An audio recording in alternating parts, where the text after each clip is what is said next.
Welcome to the Locked On Titans podcast. I am your host, Tyler Rowland.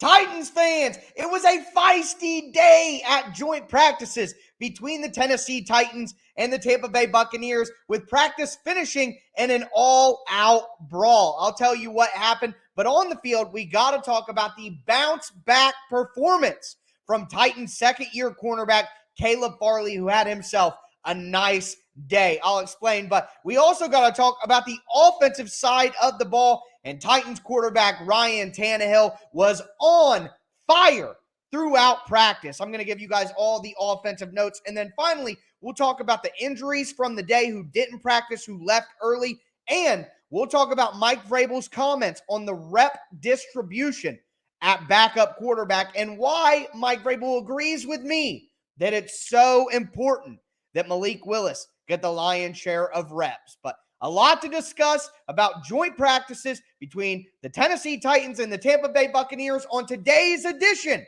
of the Locked On Titans podcast. Let's get it! You are Locked On Titans, your daily Tennessee Titans podcast, part of the Locked On Podcast Network, your team every day.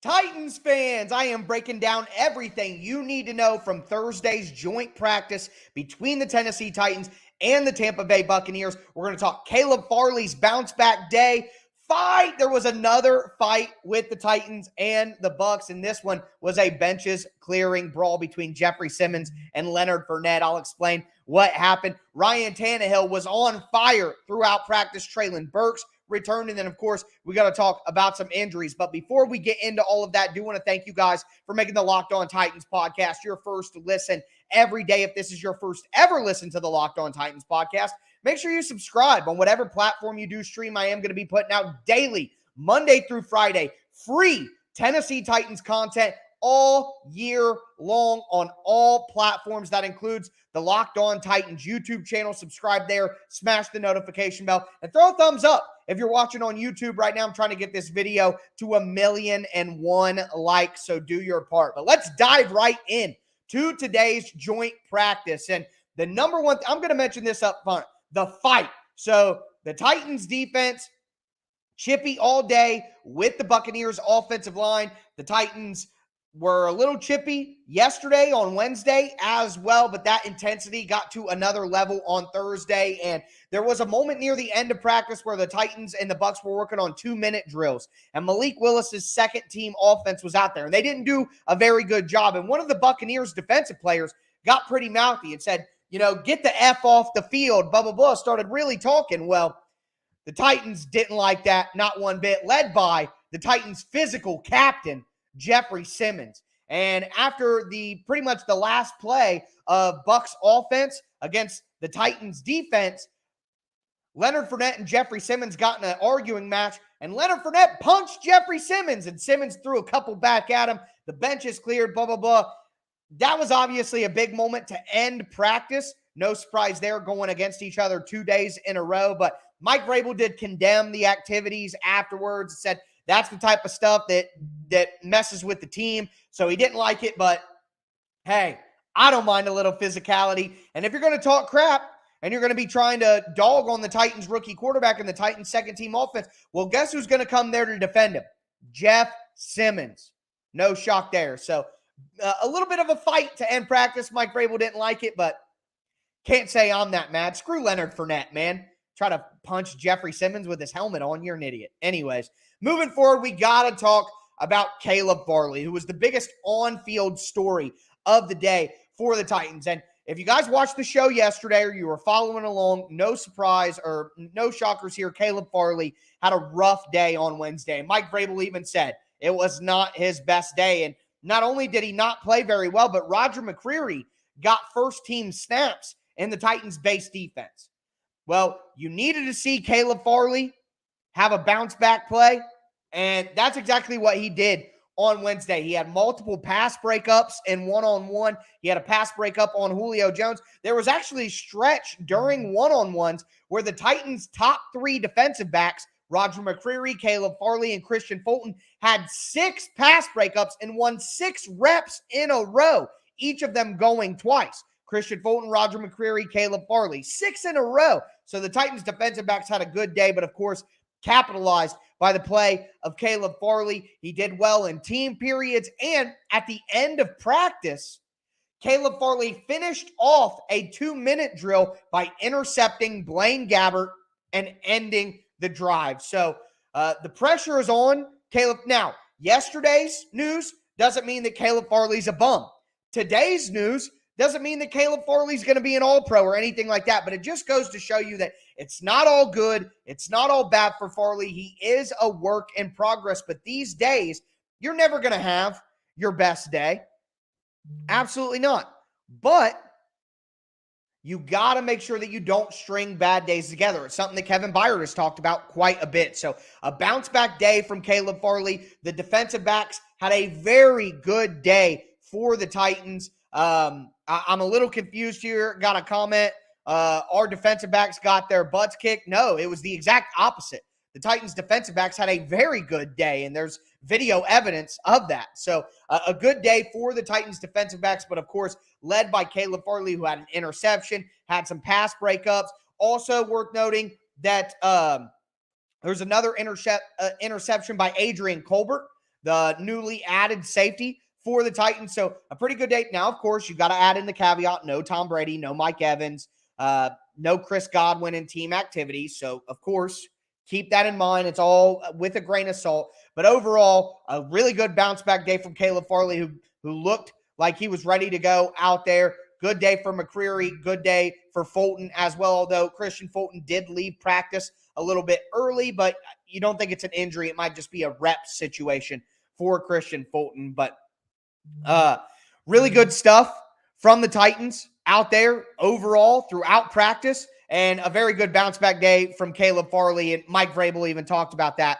as well after practice. So good stuff there. But other than Caleb Farley having a nice bounce-back day, which all reports do indicate, we do got to talk about Ryan Tannehill, who has been absolutely sharp in both joint practices with Tampa Bay, and he took it to another level on Thursday. 4 straight touchdown passes for Tannehill at one point during practice. So we're going to talk about the offensive day and everything that happened there. Before we get into that, though, do want to tell you guys about our friends over at LinkedIn. So, you're gearing up for the fall, and if you're a small business owner, you need to find the right people for your team so that you can fire on all cylinders as you approach the final fiscal quarter. LinkedIn Jobs is here to make it easier to find the people that you want to talk to faster and for free. Create a free job post in minutes with LinkedIn Jobs to reach your network and beyond,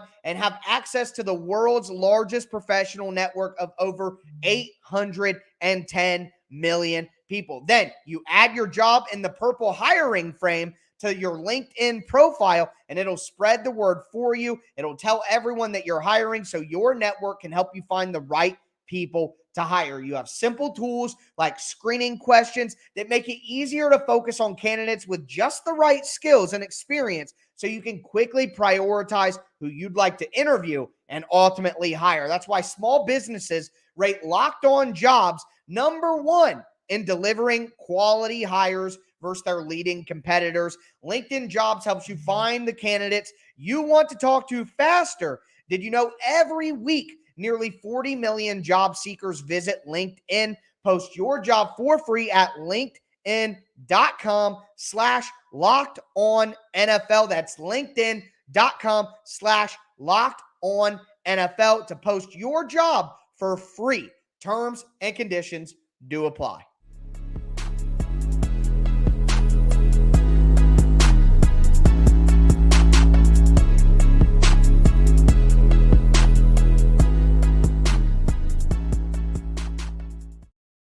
Titans fans, we just talked about Caleb Farley's bounce-back day, the good play of the defensive backs throughout practice, and the fight that took place to end practice today. But now I want to dive into the offensive side of the ball and Ryan Tannehill, who was just spinning it out there for the Titans. Before we get into that, though, I do want to thank you guys for making the Locked On Titans podcast your first listen every day.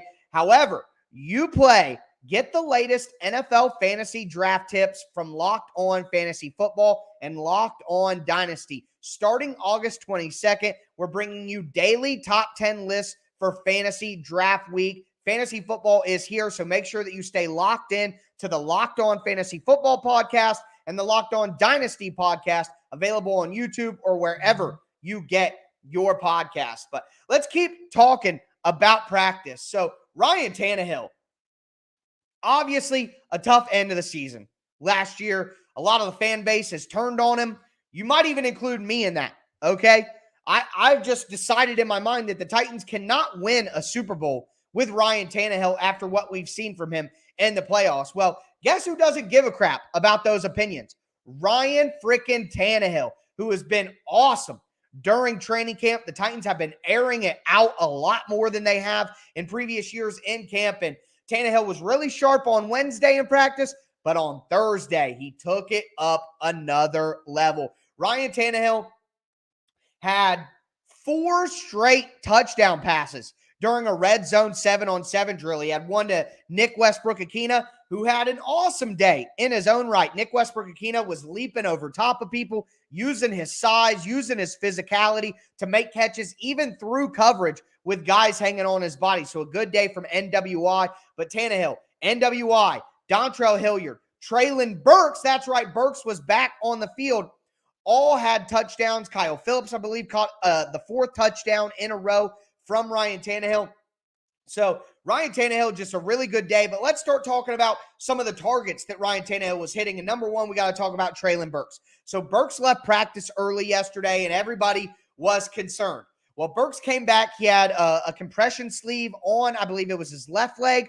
Maybe not the left leg, maybe the right leg. He had a compression sleeve on one of his legs, but that didn't stop him from making plays. Now, Burks may have been limited. He didn't go through every individual drill. He didn't go through every team period, but he finished practice. He was out there the whole time, and he made plays. Like I said, he caught a touchdown pass on the day. He won a bunch of routes and one-on-ones on screens and physical routes. I mean, just Treylon Burks being back out there and not missing reps, I think is critically important. And I want to make a little bit of a point about Treylon Burks that I talked about yesterday. I think there's a chance that he just hasn't had truly hard coaching before. He's never been a guy who was pushed to be in shape at the start of his season, especially in college. That was documented by his college coach. He's always been a guy who just with his physical talents can go out there and win.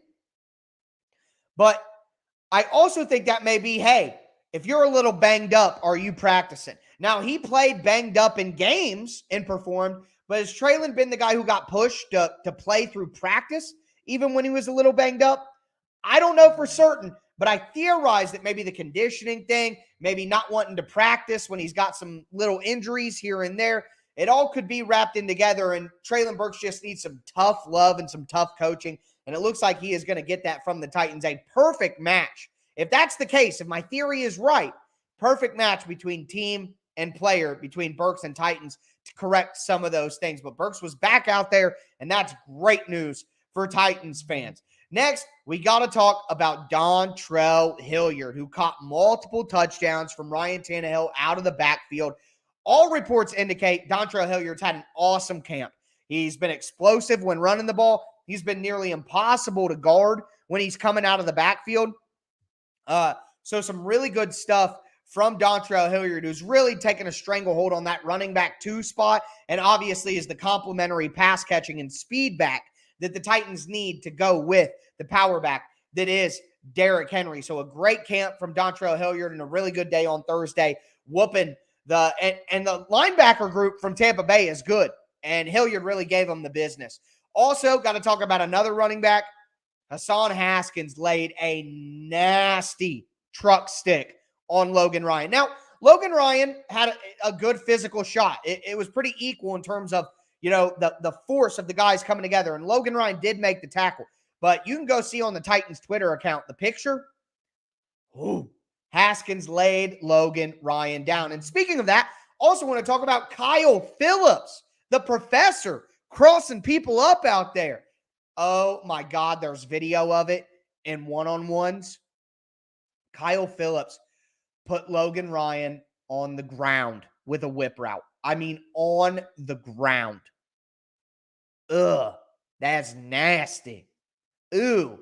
So, tough day for Logan Ryan out there, getting truck sticked by Hassan Haskins and then getting destroyed by the professor. But either way, shout out Logan Ryan. Played his role great for the Titans. Big leader in the locker room to turn this thing around. So, never want to besmirch Logan Ryan. But he did have some kind of mean things to say about the Titans fan base when he went to the New York Giants. So, maybe it's karma. Whatever. Moving forward. But good day for Kyle Phillips.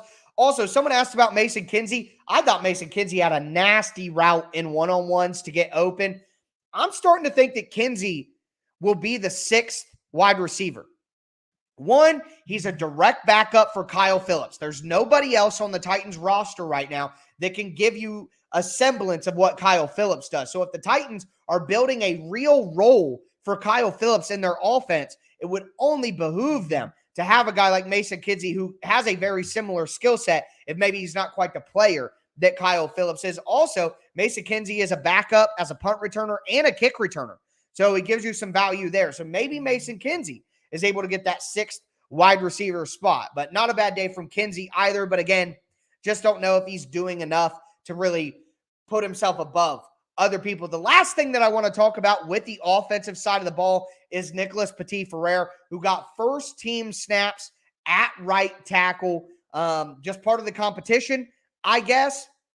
But I feel bad for him because Nate Davis didn't play again on Thursday, and Jamarco Jones is out, and that means that Jordan Roos is the starting right guard for the Titans right now. And is Nicholas Petit-Frere, with all the combo blocks and all the communication required within the Titans offensive scheme, are you really giving guys a fair chance to show what they can do if they're going up against Jordan Roos, or they're next to Jordan Roos, who's a practice squad player at best? I don't know, but either way, Mike Vrabel letting Ryan Stonehouse hold kicks for Randy Bullock. Brett Kern held the kicks on Thursday, though, but letting Roger McCreary get starting cornerback reps in base defense. Let Nicholas Petit-Frere get starting first-team reps at right tackle. These are true competitions. They really are. And speaking of competitions, Malik Willis and Logan Woodside for QB2. Mike Vrabel came out on Thursday and said, yes, Malik Willis is getting more reps than Logan Woodside, and he explained why.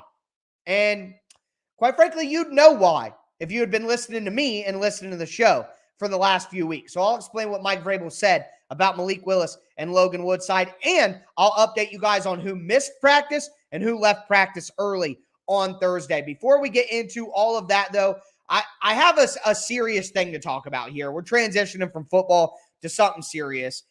So just think about it. You're hanging out with some friends, putting back a few drinks. A few drinks becomes a few too many drinks. And as the evening comes to the end and people start to head out, you're thinking of calling a ride. Nah, I live nearby. I can make it home okay. It's no big deal. What are the odds that I'll get pulled over anyways? Even so, what's the worst that can happen? My insurance goes up. I lose my license. I lose my job. Could total my car. Could kill somebody. Guys, everyone knows about the risks of driving drunk. The results are tragic, really, and often deadly. However, that still doesn't stop people from getting behind the wheel while they're under the influence. And that's why police officers are out there right now looking for impaired drivers on the roads to save lives. So if you think you're okay to drive after a few drinks, think again. Play it safe. Plan ahead. Get a ride. It only takes one mistake to change your life or someone else's forever. Guys, drive sober or get pulled over.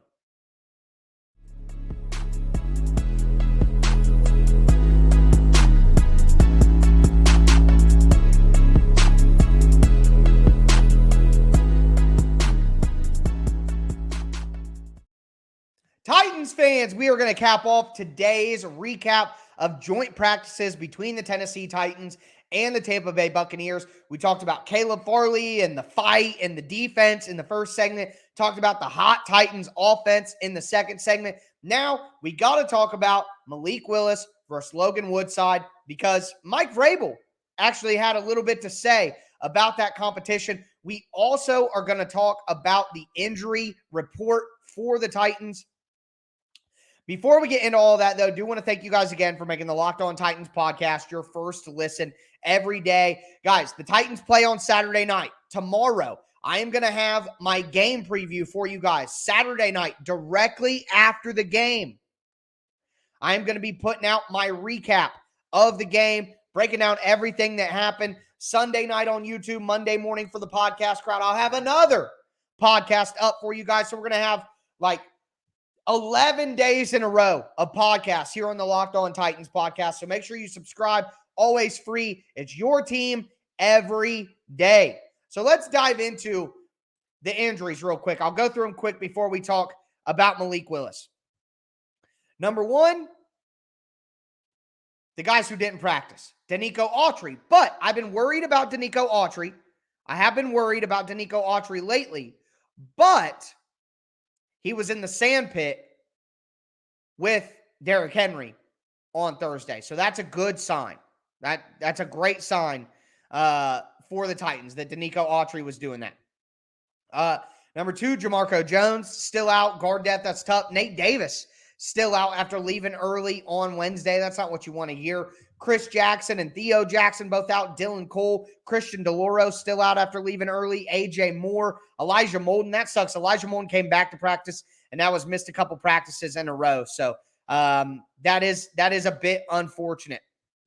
But other than that, we had Torrey Carter, sadness, leave early, and we had Kevin Strong leave early as well. So nothing to panic about quite yet, but definitely, Nate Davis, Elijah Molden, Jamarco Jones, Nico, you'd like to see those guys be able to practice a little bit and hopefully here soon, but we won't really know anything permanent or definite about those injuries until we get closer to the season. So anyways, I want to get into the real talking point here, and it's about Malik Willis and Logan Woodside. So someone asked Mike Vrabel who's going to start at quarterback on Saturday night, and he said he didn't know yet.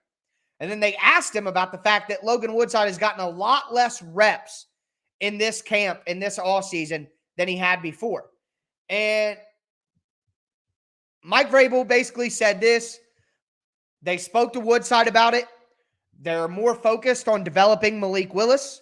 They want to get Malik Willis more reps and to see different looks and further develop him. I mean, he said the truth. We want to develop Malik Willis more. And I just got to say this, guys.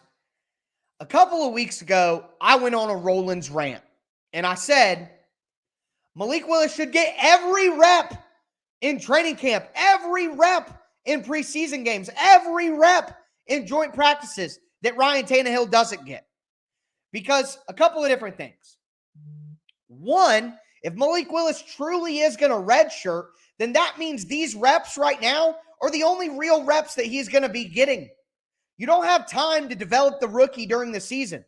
You need to run scout team and show team. Okay? So if Malik Willis truly is going to redshirt, then all of these reps are even more important. Two, Malik Willis is the future at quarterback for the Titans. And if he isn't, then they need to find that out as soon as possible. And then three, Logan Woodside is never going to do anything in the NFL. There's a better chance that Logan Woodside is selling real estate this time next year or opening up a used car lot in his hometown than there is a chance that he leads the Titans to a win in a game that matters. It is a waste of time to give Logan Woodside any reps. Whether you believe in Malik Willis or not, if you're somebody who doesn't believe in Malik Willis, then you want Malik to get all these reps now so the Titans can figure that out. Mike Vrabel came out and said it. We're more interested in developing Malik Willis. Logan Woodside is who he is. He's never going to get any better. He's never going to be a factor. I get it. He runs a good scout team. He knows the playbook. He's basically a coach. But that's it. So they said they told Logan, and Logan gets it. Logan Woodside has no future in the NFL. Malik Willis may. And while that is the case, and until that's no longer the case, there is not a single rep that Logan Woodside should get over Malik Willis.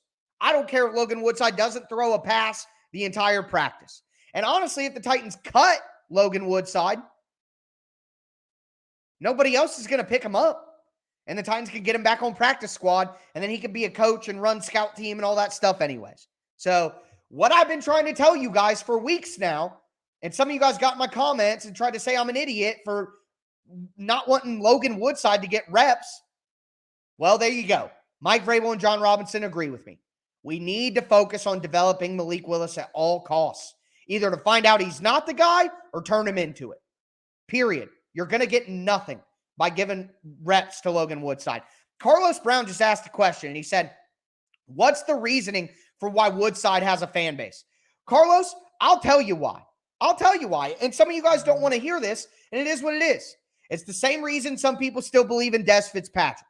It's the same reason that people believed in David Fluellen or Jeremy McNichols or any of these dudes who eventually didn't make the cut and never did anything for the Titans. The reason is when you're a fan of the team, sometimes you got two-tone glasses on, and anybody who's on the Titans, you're going to ride or die for them no matter what. You're going to support them. You're going to be optimistic. You're going to think they can be the best version of themselves because they're on your team. And the moment they're not on your team, they're a bum. Look what happened with A.J. Brown. Now, I know that things happen or whatever, but there were certain people who were saying A.J. Brown's the best wide receiver in Titans history. The moment he got traded, he was an overrated bum who the Titans shouldn't have paid. This is just the fickle nature of being a fan. I'm sorry. I don't mean to cast down and have a holier than thou, oh, I'm not that kind of fan, because I'm that kind of fan and I'm biased in my own ways. But guys, the reality is some of these guys are not going to be as good as you hope they're going to be. And some people just blindly want to be loyal to the people on their team. Logan Woodside's a Titan, and that's enough for me to defend him and be his fan. That's how some people are. That's how some people are. I am not that kind of fan. And I'd like to think that my ability to criticize the team and have just a little bit of an unbiased look at things sometimes is what makes you guys like the show. I'm not just sitting here saying everybody on the roster is going to be the best version of themselves. No, I think Logan Woodside's a bum. I don't think he's an NFL player. No, I don't believe that the Titans have a deep wide receiver core. I don't have to believe in every single player on the team just because they wear two-tone blue. I'm never going to do that. And some people are like that. Some fans are just like that. And they want to tell me Logan Woodside deserves a roster spot and Logan Woodside. I had a guy in my comments earlier this week said that Logan Woodside could be a top 10 quarterback in the NFL mentally. Do you guys see what I mean? Now, those are the extremes. Those are the extreme cases of blind fandom, but it exists. So some people just, oh, you're hating on a guy on the Titans. That's my team. I'm going to defend him. Carlos, that's why some people are like that. But all of us who are logical fans just can look at some guys and say, hey, this guy's not that good, okay? And in comparison, obviously, Logan Woodside would knock the pants off of me in football. I mean, come on. He's a far better player than any of us watching right now or talking right now. But you don't compare Logan Woodside to me. You compare Logan Woodside to NFL players, and he's not one. So, yes, give every freaking rep possible to Malik Willis. And Noah, I know that you may have missed some of the live. As soon as I end, you can watch the first half, and it'll be there for you. I just appreciate you tuning in, even if it's late. Thank you guys so much for tuning in. I appreciate it. Tomorrow, like I said, I'm going to be back. I'm going to be previewing the game. Oh, Logan Woodside is just a QB who never had a starting opportunity. Dude has rode the bench his whole career. Why do you think? Why do you think the Bengals drafted him and then immediately got rid of him? You guys, you got to wake up. The Titans just wanted a cheap backup quarterback option. They just wanted to go as cheap as possible. And he was an exclusive rights free agent for the first 3 years of his career. Come on now. Put 2 and 2 together, all right? It ain't his talent that's keeping him on the roster, okay? And you can't tell me that Trevor Siemian or Matt Barkley aren't better players. Trevor Siemian almost beat the Titans last year with an injured Saints team. They lost by 2, and it was because the kicker missed extra points. They would have beat the Titans with Trevor Siemian. Logan Woodside couldn't do that. Matt Barkley has won 2 NFL games as a starter in his career. Logan Woodside can't do that. So don't try to tell me that Logan Woodside's better than Malik Willis. Okay? Not right now. It's over, man. Come on. And everybody's waking up. But anyways, that's going to do it for me today. Talked about Caleb Farley bouncing back. Talked about Ryan Tannehill being on fire. Talked about Treylon Burks coming back. Talked about the fight that happened at the end of practice. And talked about the injuries. Talked about Malik and Logan Woodside. That's going to do it for me today, though, guys. Again, I'm going to be back with you all tomorrow to preview the Titans game against the Buccaneers on Saturday night. Immediately after the game ends on Saturday night, I'll be going live on YouTube to break it all down. That's going to do it for me today, folks. As always, I am your host, Tyler Rowland, and this was Locked On Titans.